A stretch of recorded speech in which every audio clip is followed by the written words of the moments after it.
Hey guys, and welcome back to the Exodus channel, your home for the best crypto videos. Don't forget to hit those like and subscribe buttons and we will keep the videos coming. What is inflation?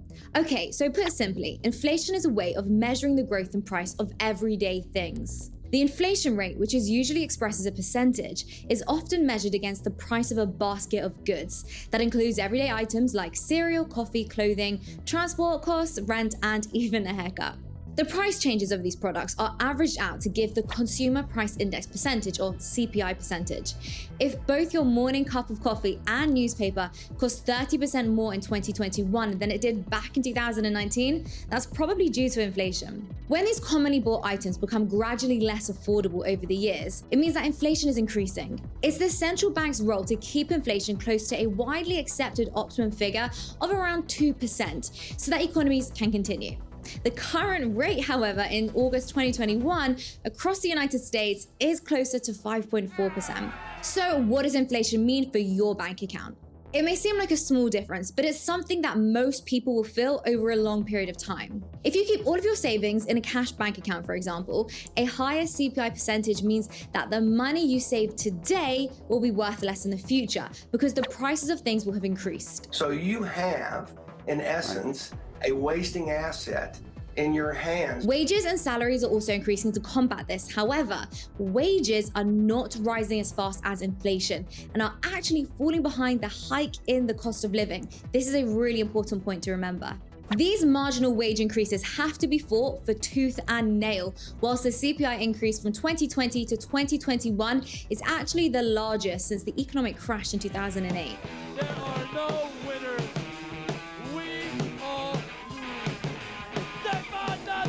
This means that minimum wage workers are becoming comparatively worse off year by year and could mean that inflation is not only dangerous on an economic level, but also on a social one. If we are going to have jobs and prosperity after this war, one of the things we've got to have is stable prices.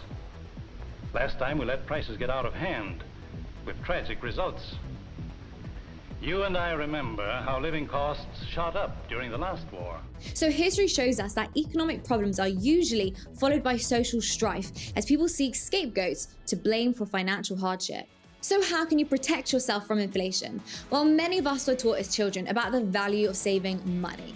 The principle of being careful with our money is still very much important, it's very much a wise one, but rather than keeping all of our cash in the bank, it's important during periods of inflation to learn how to spread out our savings into alternative investments. You need to diversify your bonds. Many investors turn to assets like index funds and property because the price of these things has been consistently going up for the past 10 years, and it's actually a common occurrence during inflation. The worrying thing is what will happen to these investments if the government stops buying bonds and increases interest rates, which might discourage investors from loaning money to pay for them. Gold has traditionally been the divestment of choice during times of inflation.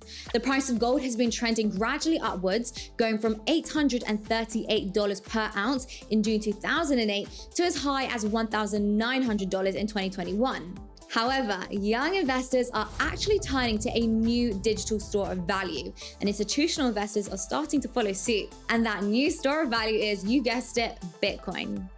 Well, COVID happened and the great monetary inflation happened, and that made me begin to think about how do you want to be positioned in your portfolio going forward. In May 2020, American hedge fund manager Paul Tudor Jones stated he would be buying Bitcoin as a hedge against inflation, bringing what was once an alternative narrative into the financial mainstream. I've never had an inflation hedge where you have a kicker, but you also have great intellectual capital behind it. So that makes me even more constructive on it. Bitcoin has a finite supply of 21 million. No more coins than this can ever be created.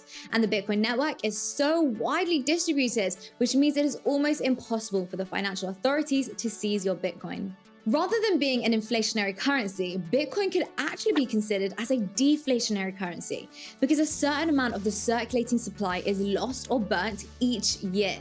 That and its blockchain secured nature is what makes it such a safe haven against inflation. Today's inflation is said to be a result of expansionary fiscal policy, or to put simply, money printing.